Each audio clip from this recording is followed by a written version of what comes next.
வணக்கம் உபயோகம். நான் இப்போ அந்த டெல்லி செங்கோட்டை சம்பவம் நடந்த பகுதியில் தான் இருக்கின்றோம்.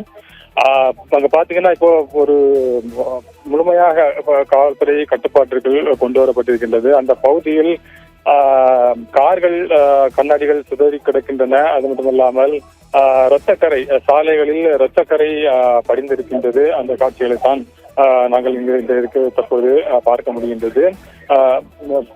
மிகவும் வீரியம் வாய்ந்த அந்த வெடிப்பு என்பதன் காரணமாக தற்பொழுது 8-9 பேர் உயிரிழந்திருப்பதாக தகவலானது தெரிவிக்கப்பட்டிருக்கின்றது. ஆனால் அதிகாரப்பூர்வமாக இன்னும் தகவலானது வெளியாகவில்லை.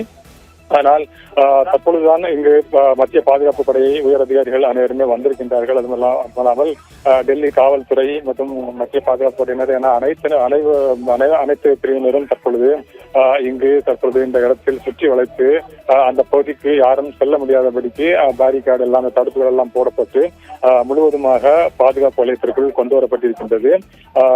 மக்கள் அதிகமாக கூடக்கூடிய இடம் என்பதால் இந்த பகுதியை அவர்கள் தீவிரவாத தாக்குதல் தானா என்பது தொடர்பாக இப்பொழுது முழுமையாக எந்த தகவலையும் தெரிவிக்க முடியாது என்று உயரதிகாரிகள் தரப்பில் தற்பொழுது தெரிவித்திருக்கின்றார்கள். என்றால் இப்பொழுதுதான் இந்த சம்பவமானது நடைபெற்றிருக்கின்றது. அடுத்த கட்டமாக எதனால் இந்த சம்பவம் நடந்தது, உண்மையில் இது தீவிரவாத தாக்குதல் தானா, குண்டுவெடிப்பு தானா, யார் சம்பந்தப்பட்டவர்கள், எதற்காக நடத்தப்பட்டது என்பது தொடர்பாக பல்வேறு கேள்விகள் தற்பொழுது இருக்கின்றன. அனைத்திற்கும் விசாரணைக்கு பின்னர் தான் அது தெரிய வரும். எனவே அது தொடர்பான விசாரணையானது தற்போது நடைபெற்று வரக்கூடிய சூழ்நிலையில் தற்போதைய சூழ்நிலையில் உடனடியாக இதில் எந்த தகவலையும் தெரிவிக்க இயலவில்லை என்று உயரதிகாரிகள் தரப்பில் தகவலானது தெரிவிக்கப்பட்டிருக்கின்றது. இதுபோன்ற ஒரு சம்பவம் நடக்கக்கூடுமோ என்ற அச்சம் கடந்த சில தினங்களுக்கு முன்பே எழுந்திருந்தது என்றுதான் கூற வேண்டும். நாமே ஒரு செய்தியை வெளியிட்டிருந்தோம். அதன் அடிப்படையில் பார்க்கும் பொழுதே அந்த நேரத்திலேயே ஒரு அச்ச உணர்வானது எழுந்தது. என்றால் இங்க டெல்லியில் மிகப்பெரிய அளவில் தீவிரவாத தாக்குதல் நடத்த திட்டமிட்டது முறியடிக்கப்பட்டிருந்ததாக தகவல் தெரிவிக்கப்பட்டது.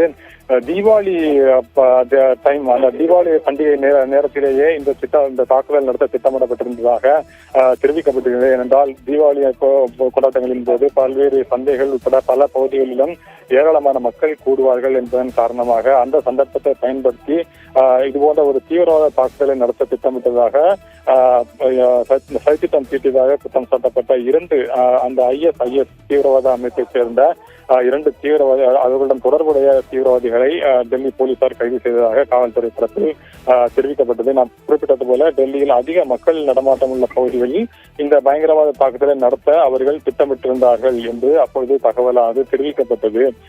உளவுத்துறையுடைய தகவல்களின் அடிப்படையில் தான் அவர்கள் அந்த போபாலை சேர்ந்த அந்த குற்றவாளிகள் கைது செய்யப்பட்டதாக மூத்த காவல்துறை அதிகாரிகள் அப்பொழுதே தெரிவித்திருந்தார்கள். முதல்கட்ட விசாரணையின் பொழுதே அவர்கள் கைது செய்யப்பட்ட போது அந்த முதற்கட்ட விசாரணையின் பொழுது குற்றம் சாட்டப்பட்டவர்கள் IS இயக்கத்துடன் தொடர்புடையவர்கள் என்றும் டெல்லியில் ஒரு பெரிய பயங்கரவாத தாக்குதலை திட்டமிட்டிருந்தார்கள் என்றும் தான் தெரிவிக்கப்பட்டிருந்தது. அவர்களிடமிருந்து ஏராளமான மின்னணு சாதனங்கள் உள்ளிட்ட பொருட்கள் பறிமுதல் செய்யப்பட்டதாகவும் அப்பொழுது தகவலானது தெரிவிக்கப்பட்டிருந்தது. இது கடந்த சில தினங்களுக்கு முன்புதான் இந்த செய்தியை வெளியிட்டோம். அதை வைத்து பார்க்கும்பொழுது தற்பொழுது இப்படி ஒரு சம்பவம் நடைபெற்றிருக்கின்றது. இந்த பகுதி எப்பொழுதுமே ஒரு பரபரப்பாக இருக்கக்கூடிய பகுதி. மக்கள் தொடர்ந்து பல சந்தை பகுதிகளும் இருக்கின்றது. இந்த ரெட் கோட்டை ஒட்டி மார்க்கெட் உள்ளிட்ட பகுதிகளும் இருக்கின்றது. எனவே தொடர்ந்து இந்த இடமானது எப்பொழுதுமே ஒரு பரபரப்பாகவே இருந்து கொண்டிருக்கும். மக்கள் தொடர்ந்து வந்த வண்ணமே இருந்து கொண்டிருப்பார்கள்.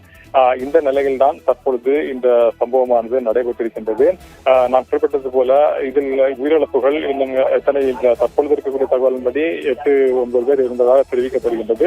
ஆனால் இது உறுதி செய்யப்படவில்லை. 8 அவ்வளவுதான் இறந்திருக்கின்றார்களா, இன்னும் பலி எண்ணிக்கை உயரக்கூடுமா என்பது தொடர்பான பலரும் காயமடைந்து தற்பொழுது டெல்லியில் அருகில் இருக்கக்கூடிய மருத்துவமனைகளில் அவர்கள் அனுமதிக்கப்பட்டு தற்பொழுது அவர்களுக்கு சிகிச்சையானது மேற்கொள்ளப்பட்டு வருவதாக தெரிவிக்கப்பட்டிருக்கின்றது. இந்த சம்பவத்தின் பொழுது இந்த பகுதியில் அந்த ரிக்ஷா எனப்படக்கூடிய அந்த ரிக்ஷா இருக்கிறது. அதுல ஒருத்தர் இப்போ யாசன் சொல்லிட்டு ஒருத்தர் அவர் பேசும்போது கூட அவர் சொன்னார் இந்த மாதிரி தகவல். அவரும் அவரோட அந்த ரிக்ஷா அவர் ஓட்டிட்டு போறப்போ அந்த சம்பவம் நடந்ததாகவும் எப்படி அவரும் மயக்கமடைந்து கீழே விழுந்திருப்பதாக அவர் தகவலை தெரிவித்திருக்கின்றார். ஒரு 5-6 நிமிடங்கள் கழித்து அவரை எழுப்பிய பார்த்த பிறகுதான் அவருக்கு இந்த சம்பவம் தெரிந்ததாகவும், ஆனால் அந்த சம்பவம் நடந்த பொழுது அந்த கார் ஏதோ வெடித்த சம்பவம் தான், சத்தம் தான் கேட்டது. உடனே தீப்பற்ற ஆரம்பித்தது. அதற்குள் அவருடைய வாகனமும் அதன் பக்கத்தில் இருந்ததன் காரணமாக அது திடீரென மயக்கம் வந்து விழுந்ததாக அவர் தகவல் தெரிவித்தார். இதுபோன்று நேரில் பார்த்தவர்கள் இதுபோன்ற தகவலை தெரிவித்ததாக தொடர்ந்து காவல்துறை அதிகாரிகள் இங்கு வந்த வண்ணம் இருக்கின்றார்கள். கூடுதலாக பாதுகாப்பு படையினர் மட்டுமில்லாமல் டெல்லி காவல்துறை அதிகாரிகள் தற்பொழுது இங்கு வந்து தொடர்ந்து சோதனை மேற்கொள்ளப்பட்டு வருகின்றது. அந்த பகுதி முழுவதுமாக பொதுமக்கள் சாலைகள் அனைத்தும் மூடப்பட்டு விட்டது. அது மட்டுமில்லாமல் காவல்துறை வாகனங்கள், தீயணைப்பு வாகனங்கள் என அனைத்து வாகனங்களும் தற்பொழுது அங்கு முகாமிட்டிருக்கின்றன.